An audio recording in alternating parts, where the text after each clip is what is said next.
think DC was bad? Just wait. Just wait.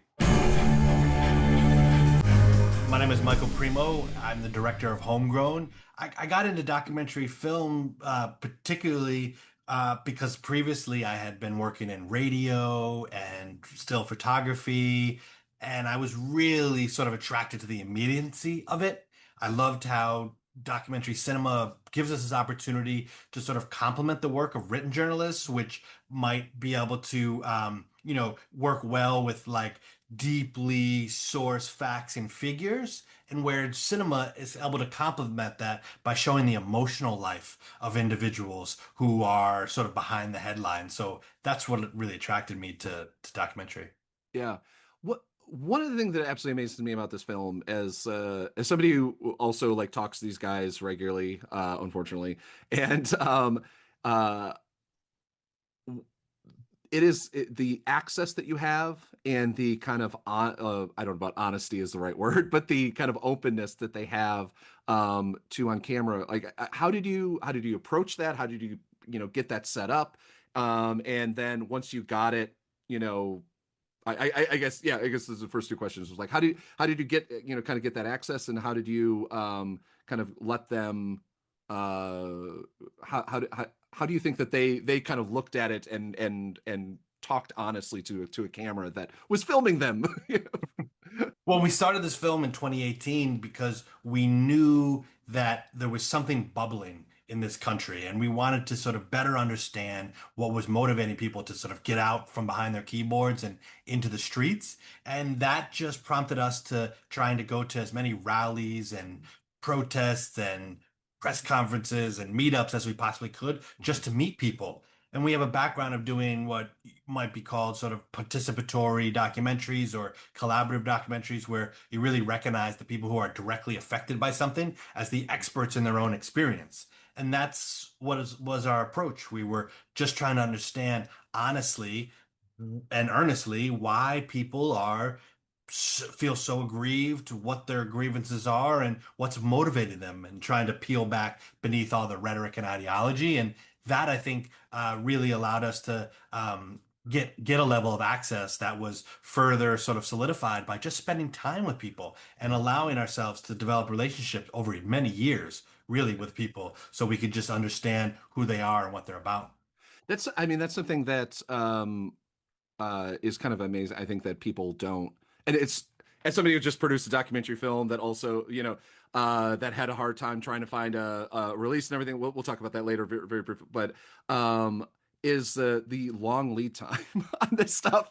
Is that like, I mean, I was the only person amongst my photojournalist crew that was not at January in DC on January 6th. I was in Atlanta working on a film that would later, again, 2 years or 4 years later or whatever, come out. But it's something that like I think that's like hard with like, it's like everyone wants, especially like grant world, and they want urgency, but they also take 9 months to decide if you're going to do the form and get the money and everything like that.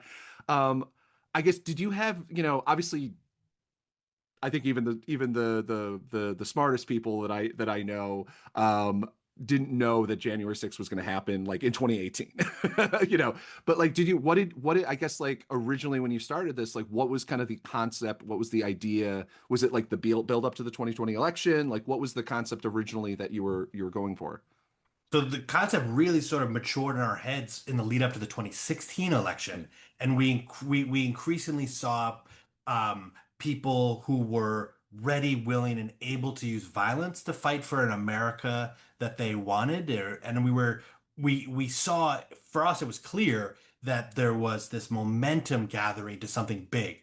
We spent enough time with social movements, understanding social movements, studying social movements to sort of just kind of like read the tea leaves of energy. And what we saw was this coalescing of energy that we thought was unique. It was profound. It was Mhm. different historically, and we saw.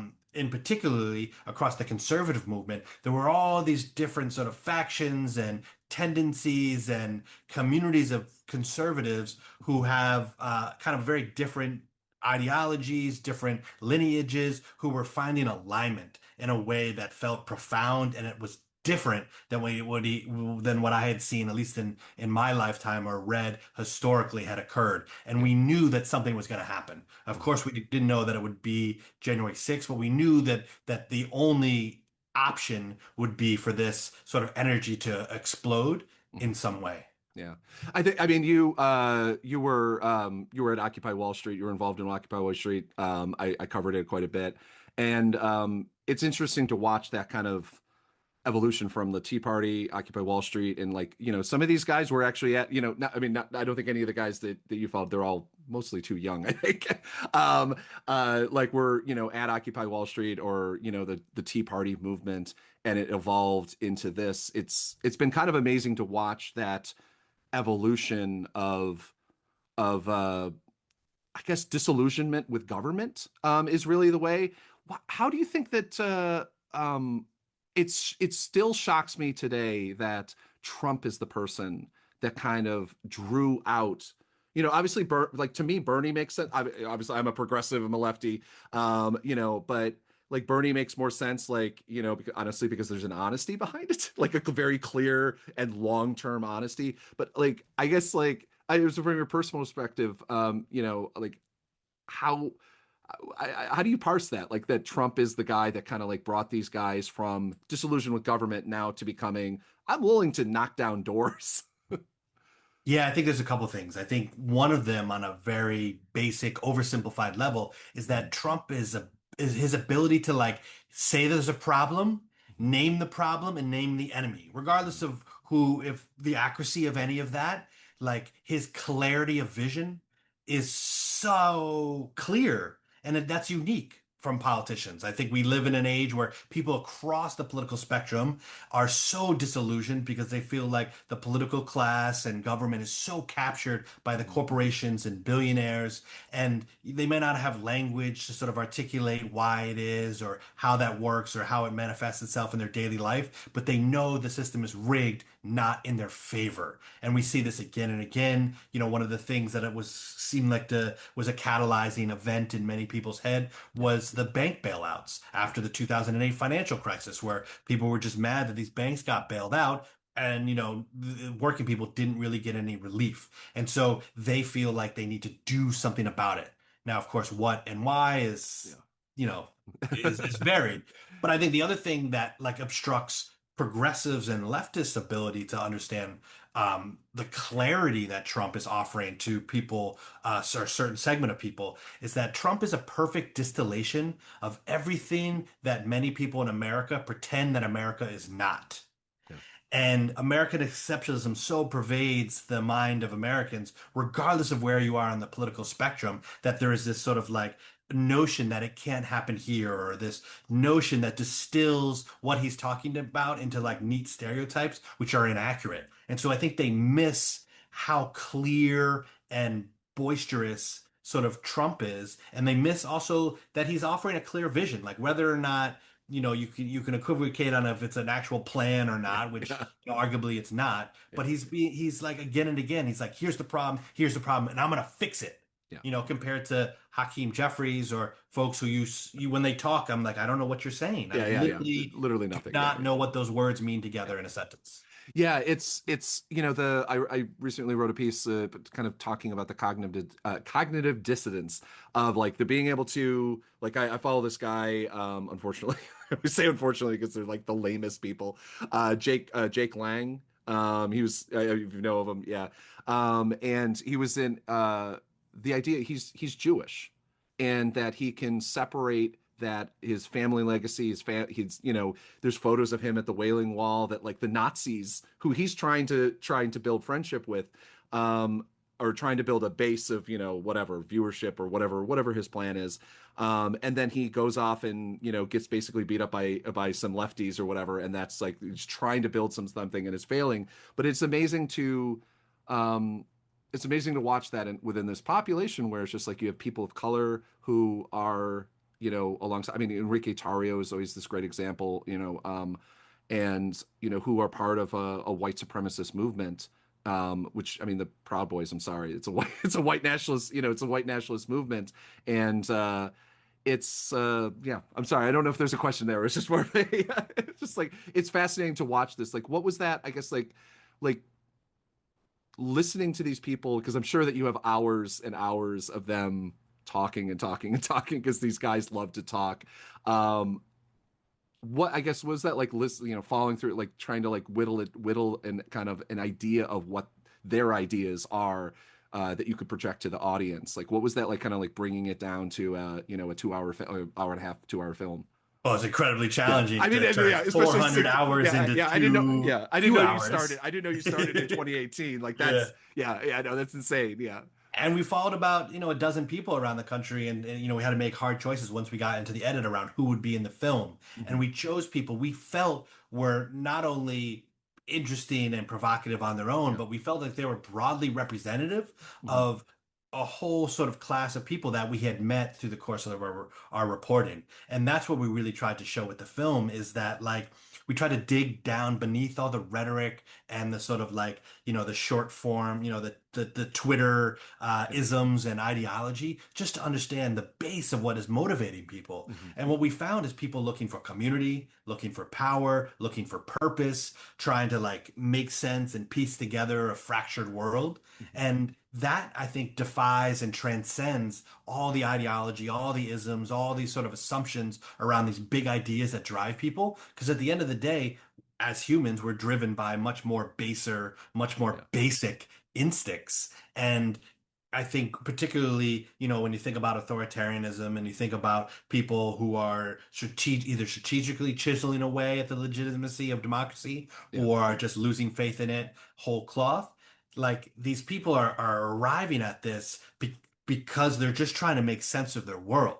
Hmm. And then maybe they might find ideology, they might like be attracted to rhetoric. And I think understanding that provides opportunities for organizing and intervention to sort of like present other alternatives to how we can organize society, other alternatives Yeah. to like what the real problem is. Yeah.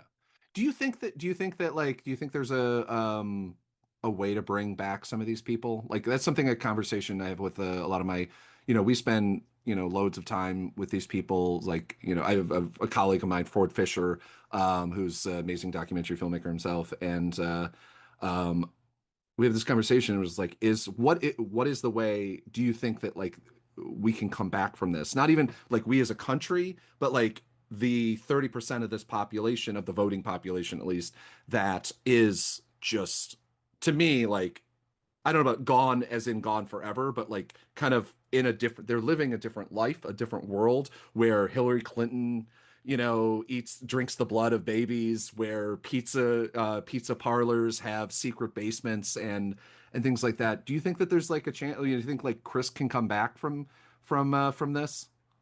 I don't know about some of these certain Yeah. individuals. That's a hard thing to sort of imagine or to sort of think through. But I think the broader message, the broader idea is yes, I think that ideas are fluid. I think so ironically, some of the biggest obstacles at this moment are just the fact that we have social media. People feel like they plant their flags and there's this evidence of how they've planted their flags.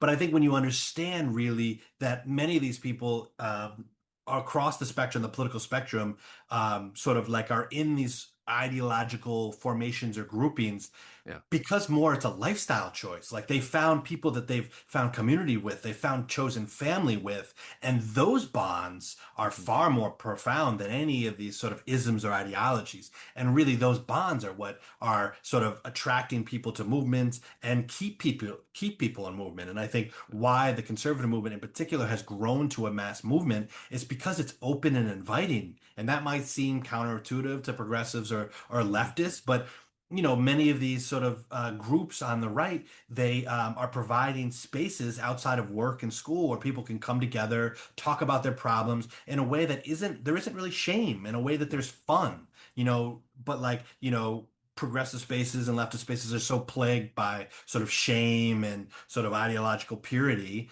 Yeah. that isn't sort of that I didn't experience on the right. And so Mhm. because so many of these people who are looking for community and looking for meaning feel invited into those spaces, that is the thing that is harder for them to sort of shift away from. If you're thinking about sort of exiting movements, Yeah. it's not really about ideology. It's about lifestyle and community and comfort. Mhm. And so when we think about that, I think to be able to sort of challenge that or sort of help people sort of like move away from some of these more toxic frameworks, like there needs to be invitations that are warm and inviting and fun, Yeah. and that doesn't exist.